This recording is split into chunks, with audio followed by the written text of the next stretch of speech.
Welcome students. हमने last lecture में discuss किया था ऑर्डर ऑफ फ्रैक्शन क्या होता है और रेट कांस्टेंट के यूनिट क्या हैं।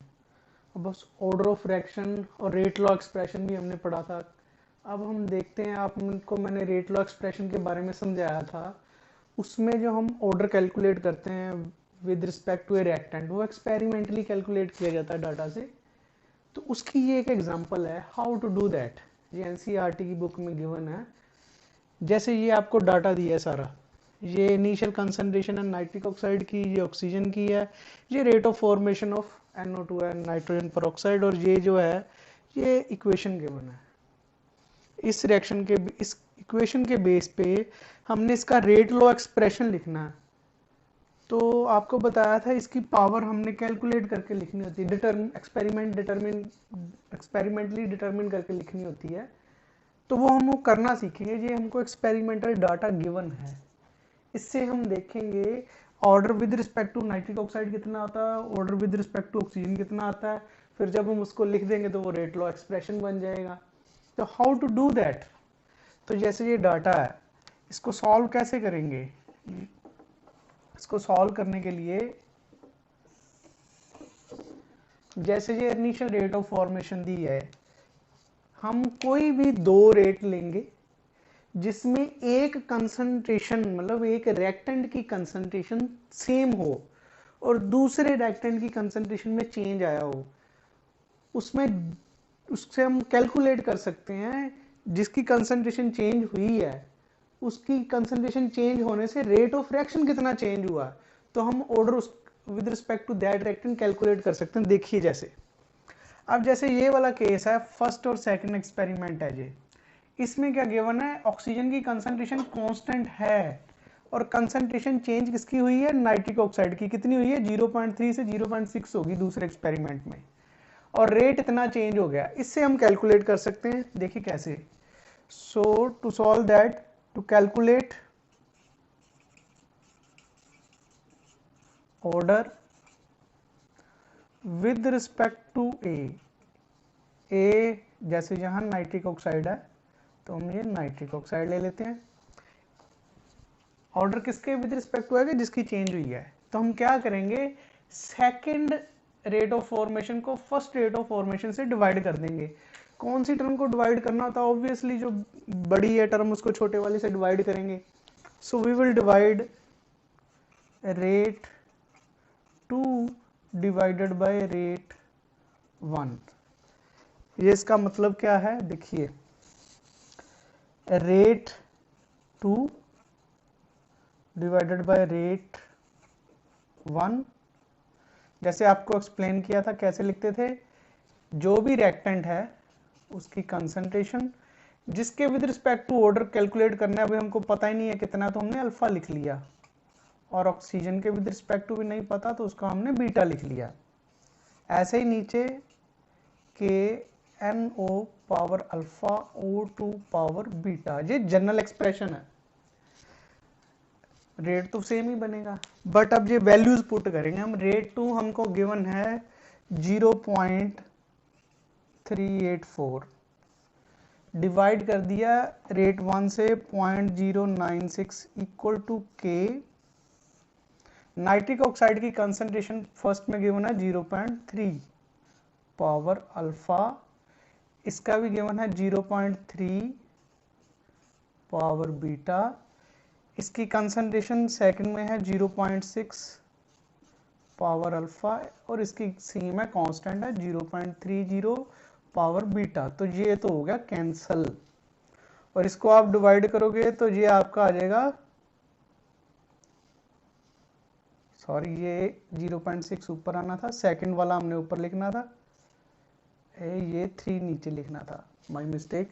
तो ये आप कैंसिल करोगे तो रेट कांस्टेंट तो आपको मैंने कल भी एक्सप्लेन किया था लास्ट लेक्चर में, वो सेम रहता है किसी भी रिएक्शन के लिए जब तक आप टेम्परेचर ना चेंज करो। तो ये सेम है, ये भी हो जाएगा कैंसिल, और ये आपका डिवाइड करके आ जाएगा 2। So it will be 2 raise to power alpha, और इसको आप डिवाइड कर दोगे तो ये आ जाएगा 4, और इस 4 को हम लिख सकते हैं 2 raise to power 2 and 2 raise to power alpha. So alpha is equal to 2। तो हमने इसको कैलकुलेट कर लिया, अल्फा की वैल्यू 2 आ गई, मतलब order with respect to nitric oxide कितना आ गया है 2। ये है order with respect to nitric oxide. ऐसे ही to calculate order with respect to oxygen,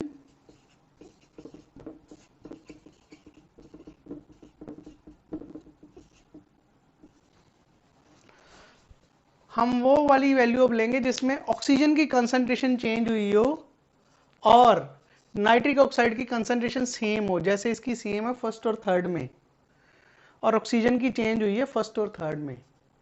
तो हम क्या करेंगे, थर्ड वाली वैल्यू, क्योंकि it is a bigger value, उसको फर्स्ट वाली वैल्यू से डिवाइड करेंगे। मतलब rate 3 is divided by rate 1। जैसे आपको मतलब समझाया पहले, के की वैल्यू तो सेम ही होगी, कैंसिल हो जाएगा।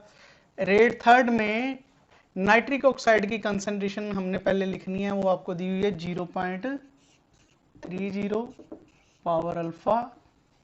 देन ऑक्सीजन की लिखनी है, ऑक्सीजन की थर्ड में गिवन है 0.60 पावर बीटा। और रेट 1 में इसकी भी 0.3 है, इसकी भी 0.3 है।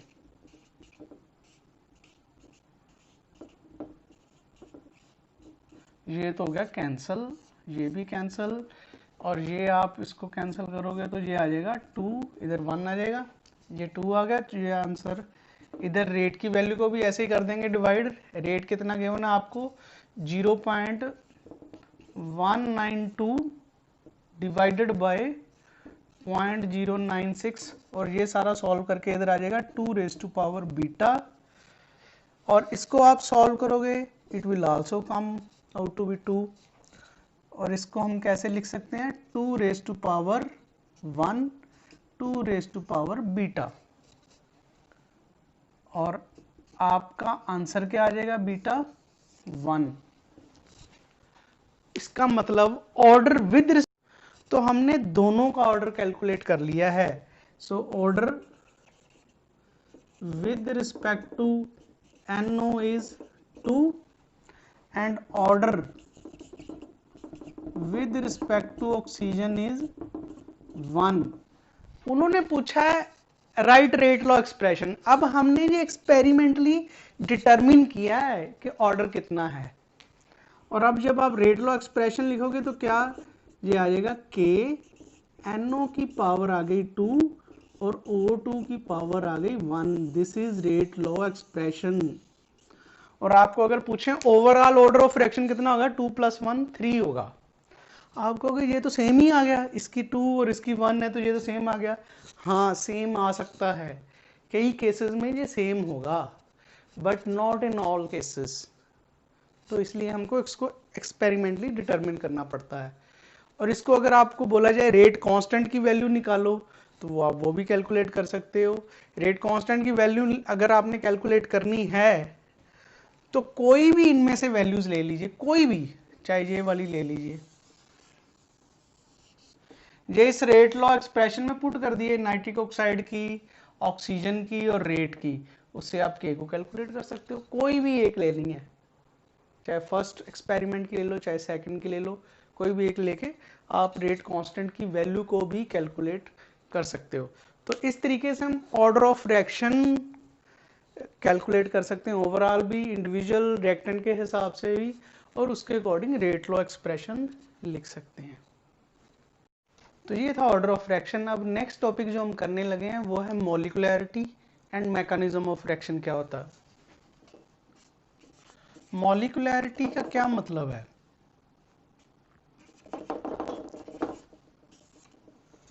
मैंने आपको समझाया था, कोलिजन थ्योरी है एक, जिसके अकॉर्डिंग कोई रिएक्शन तब होता है जब मॉलिक्यूल रिएक्टेंट के एक दूसरे के साथ कोलाइड करते हैं।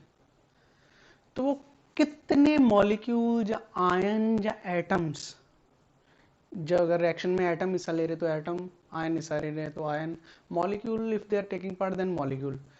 सो नंबर ऑफ मॉलिक्यूल्स, एटम्स और ion which must collide together simultaneously, जो इकट्ठे कोलाइड करें, so that chemical change occurs, chemical reaction हो जाए, उस गिनती को हम बोलते हैं मॉलिक्यूलैरिटी।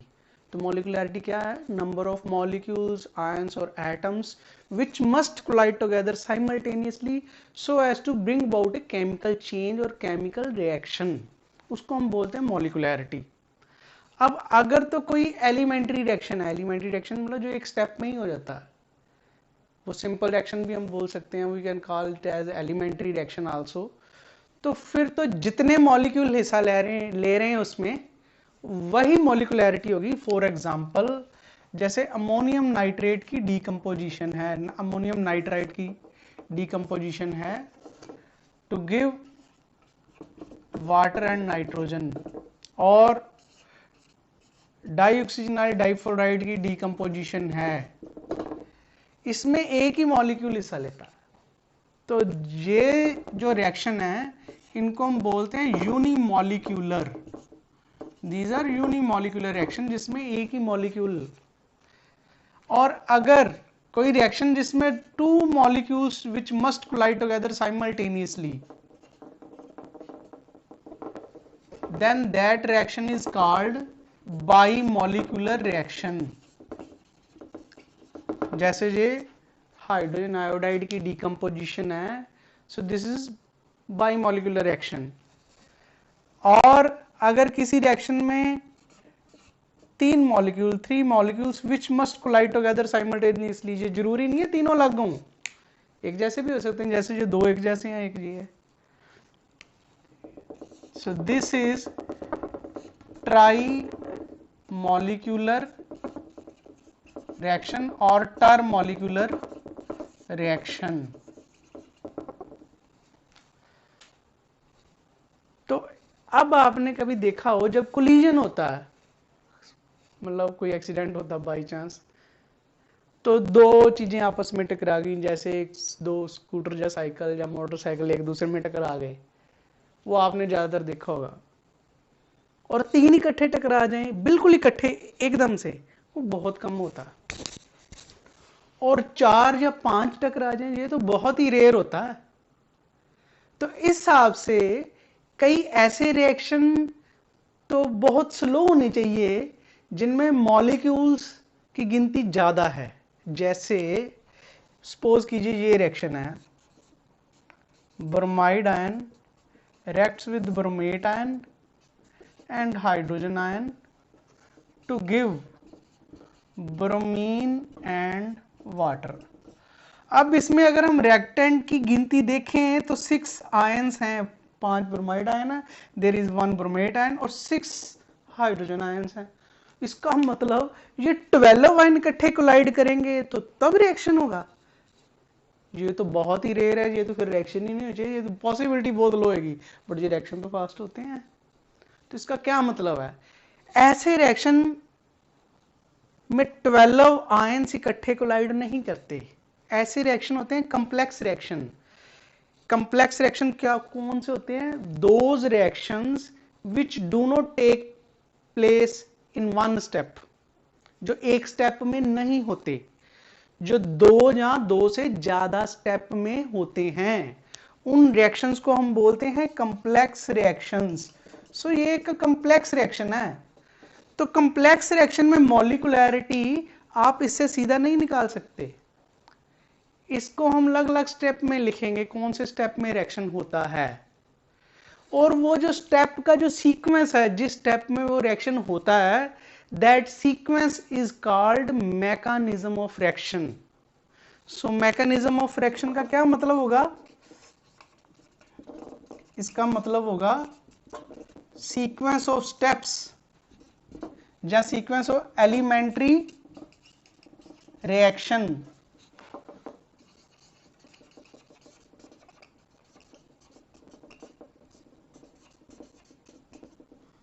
in which a complex reaction is proposed to occur, उसको हम बोलते हैं मैकेनिज्म ऑफ रिएक्शन। तो उसमें फिर मॉलिक्यूलैरिटी कैसे निकालते हैं? हम जो भी स्टेप लिखते हैं उन स्टेप में से जो सबसे स्लोएस्ट स्टेप होगा उस पे मॉलिक्यूलैरिटी डिपेंड करती है। उस स्लो स्टेप में जितने मॉलिक्यूल्स होंगे उस पे मॉलिकुलैरिटी डिपेंड करती है और ऑर्डर ऑफ रिएक्शन भी उसी पे डिपेंड करता है। जैसे इसको कैसे समझ सकते हैं, मान लो कोई चीज़ की मैन्युफैक्चरिंग है, जैसे शर्ट ही है जी। अगर आप देखो होलसेल इंडस्ट्री में जब शर्ट मैन्युफैक्चर करते हैं तो एक बंदा सारा कुछ नहीं बनाता, कोई एक बंदा कटिंग कर रहा है, कोई दूसरा स्टिचिंग कर रहा है, हो सकता है एक सिर्फ कॉलर को ही बना रहा हो और एक सिर्फ कफ को ही बना रहा हो और एक बंदा सिर्फ बटन ही स्टिच कर रहा हो इसके साथ।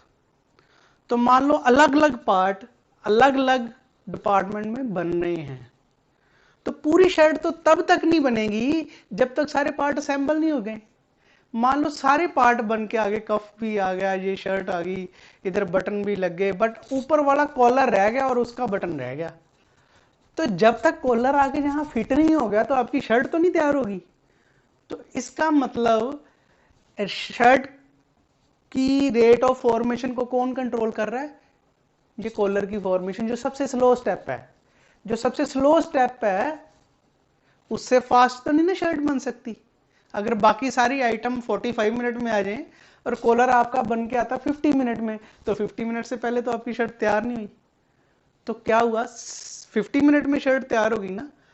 तो rate of formation of shirt किस पे डिपेंड किया? जो सबसे स्लो स्टेप था। ऐसे ही किसी रिएक्शन के रेट जो है वो डिपेंड करता है सबसे स्लो स्टेप पे, और उस स्टेप में जितने मॉलिक्यूल्स होते हैं उसको हम उसकी मॉलिक्यूलैरिटी बोलते हैं, और उन्हीं मॉलिक्यूल्स पे ही ऑर्डर ऑफ रिएक्शन भी डिपेंड करेगा जो स्लो स्टेप में होते हैं in case of complex reaction. तो इससे एक बात और पता चली, क्या? Slowest step is called rate determining step. मतलब कोई प्रोसेस फास्ट होगा स्लो होगा, उसका रेट किस पे डिपेंड करता है? स्लोएस्ट स्टेप पे डिपेंड करता है। अब हम एक एग्जांपल करेंगे, दो, जिसमें हम मैकेनिज्म ऑफ रिएक्शन देखेंगे और उनकी देखेंगे स्लो स्टेप में कौन कौन से मॉलिक्यूल या आयंस आ रहे हैं। अब नेक्स्ट जो है, हम मैकेनिज्म ऑफ रिएक्शन की एग्जांपल करते हैं, जैसे decomposition of die nitrogen pentoxide.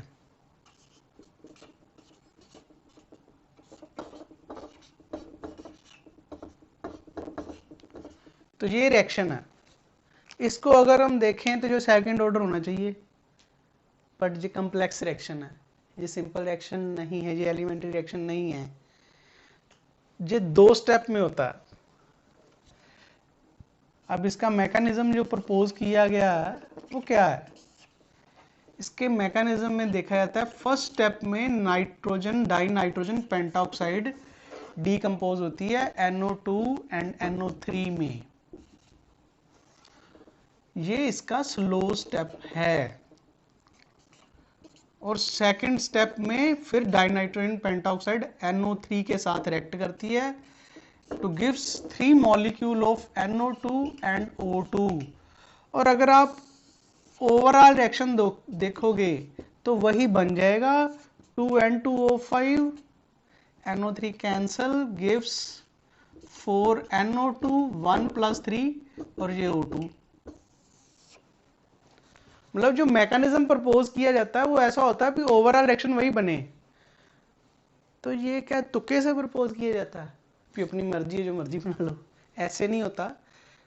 Experimentally देखा जाता है, वो किस पे डिपेंड करता है। जैसे इसको देखा गया है, ये वाला जो रेट ऑफ रिएक्शन है इसकी फर्स्ट पावर पे डिपेंड करता है, मतलब ऑर्डर 1 है। तो जैसे मैंने समझाया, जो कॉम्प्लेक्स रिएक्शन होते हैं उसमें ऑर्डर स्लो स्टेप पे डिपेंड करता है, स्लो स्टेप में कौन सा मॉलिक्यूल है और कितनी है। अगर ये एक है तो इसकी फर्स्ट पावर पे डिपेंड करेगा।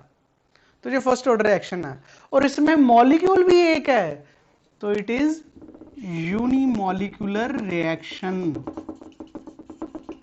सो दिस इज यूनिमॉलिक्यूलर रिएक्शन और इसका ऑर्डर ऑफ रिएक्शन 1 है और ये इसका मैकेनिज्म जो है वो प्रपोज किया वो वाला है। तो ऐसे और एग्जांपल आप कर सकते हैं। फिर है सेकेंड रिएक्शन है हाइड्रोजन पेरोक्साइड की डीकंपोजिशन। हाइड्रोजन पेरोक्साइड की decomposition in alkaline medium in the presence of iodide ion, it gives 2H2O plus O2। इसको हम दूसरे एंगल से देखते हैं। मान लो आपको उन्होंने पहले ही दे दिया है, इसका जो रेट ऑफ रिएक्शन है वो ये है K into concentration of H2O2 into concentration of iodide ion. अब आयोडाइड आयन इसमें कैटालिस्ट है और जो रेट ऑफ रिएक्शन शो कर रहा है ये दोनों की फर्स्ट पावर पे डिपेंड करता है। तो मतलब स्लो स्टेप में ये दोनों मॉलिक्यूल होंगे, एक आयन है एक मॉलिक्यूल है, दोनों होंगे। और ये बाई मॉलिक्यूलर होगा। कैसे पता चल रहा है? जो भी आया स्लो स्टेप में उसी पे ऑर्डर डिपेंड करता है, मॉलिक्यूलरिटी भी वही होती है कम्प्लेक्स रिएक्शन के केस में। तो ये दो हैं तो ये बाई मॉलिक्यूलर होगा। तो इसके लिए अगर आपको पूछा जाए आप इसका मैकेनिज्म बताइए, तो आप क्या करेंगे? तो आपको इतना अंडरस्टैंडिंग हो गई होगी कि स्लो स्टेप में ये दोनों आने चाहिए। सो इसका जो मैकेनिज्म बनेगा, slow step decomposition of hydrogen peroxide. पहले हाइड्रोजन पेरोक्साइड आयोडाइड आयन के साथ रिएक्ट करेगी स्लो स्टेप में, ये दोनों आगे स्लो स्टेप में जो रेट ऑफ रिएक्शन में गिवन है। तो ये बन जाएगा H2O plus hypo iodide ion. अब ओवरऑल रिएक्शन ये बनना चाहिए, इसका मतलब इसमें 2 मॉलिक्यूल्स हैं, एक ऑलरेडी आ गया, एक और होना चाहिए ना, तभी जो जोड़ के 2 बनेंगे। और ओवरऑल रिएक्शन में हाइपोआयोडाइड आयन है नहीं, इसमें नहीं है ना, इसमें भी नहीं है, इसका मतलब ये कैंसिल होना चाहिए। तो कैंसिल कैसे हो सकता है? अगर ये ऑपोजिट साइड पे ऐसे आ जाए। अब इसको आप देखिए, ये बनेगा water plus O2 plus iodide ion, ये आपने कर दिया कैंसिल, और ये भी अपोजिट साइड पे है तो हो गया कैंसिल। तो आपकी इक्वेशन क्या बन गई? 2H2O2 gives 2H2O plus O2। इसका क्या मतलब? आयोडाइड जितना था उतना ही रहा, इसमें यूज हो गया था, इसमें दोबारा बन गया। कैटालिस्ट वही होता ना जो अनयूज्ड बच जाए, तो ये यूज तो नहीं ना हुआ, जितना पहले स्टेप में यूज हुआ दोबारा उतना प्रोड्यूस हो गया, तो ये अनयूज्ड ही रहा। तो आपका रिएक्शन तो वही बन गया जो इधर गिवन है, और उसके स्लो स्टेप में वो भी दोनों आ गए। ये फिर क्या है? बाई मॉलिक्यूलर रिएक्शन है। स्लो स्टेप में ये दो हैं तो दोनों पे ऑर्डर ऑफ रिएक्शन डिपेंड करेगा। अगर इसका एक मॉलिक्यूल है, इसकी पावर 1 आएगी, इसकी भी 1 आएगी, ओवरऑल ऑर्डर ऑफ रिएक्शन इसमें 2 आ जाएगा। अब लास्ट चीज, ऑर्डर और मॉलिक्यूलैरिटी में क्या फर्क पता चला आपको? ऑर्डर ऑफ रिएक्शन जो है वो हम एक्सपेरिमेंट करके कैलकुलेट कर सकते हैं। मॉलिक्यूलैरिटी एक थ्योरेटिकल कंसेप्ट है, वो आप एक्सपेरिमेंटली नहीं देख सकते क्या है वो। और ऑर्डर ऑफ रिएक्शन मैंने जैसे समझाया था, फर्स्ट ऑर्डर हो सकता है, 0 हो सकता है, 3rd 4th, मतलब ऑर्डर 0 भी हो सकता है, बट मॉलिक्यूलैरिटी कभी भी 0 नहीं होगी। रिएक्टेंट कोई तो होगा, एक मॉलिक्यूल तो होगा ही होगा ना, या 2 होंगे, तो ये फ्रैक्शन में भी नहीं आ सकती, ऑर्डर फ्रैक्शन में भी आ सकता है। और जो जैसे बताया, ये मॉलिक्यूलैरिटी फ्रैक्शन में नहीं आ सकती, ऑर्डर जो है वो फ्रैक्शन में भी आ सकती है उसकी वैल्यू। और order of reaction overall reaction का होता है, पूरे रिएक्शन का होता है ओवरऑल ऑर्डर ऑफ रिएक्शन। सो इस पूरी इक्वेशन का ऑर्डर ऑफ रिएक्शन 2 है, पर मॉलिक्यूलैरिटी कंप्लेक्स रिएक्शन की नहीं होगी, ये सिर्फ और सिर्फ एलिमेंट्री रिएक्शन पे एप्लीकेबल है, उसकी होगी। तो ये इनके डिफरेंस हैं। सो आपने आज क्या क्या पढ़ा? पहले तो आपको बताया मैंने rate law expression, order of reaction को कैलकुलेट करके कैसे लिखना है, फिर समझाया मॉलिक्यूलैरिटी क्या है, फिर मैकेनिज्म ऑफ रिएक्शन क्या है, ऑर्डर ऑफ रिएक्शन और मॉलिक्यूलैरिटी में डिफरेंस क्या है। अब आप इनकी प्रैक्टिस कीजिए, नेक्स्ट लेक्चर में मिलते हैं।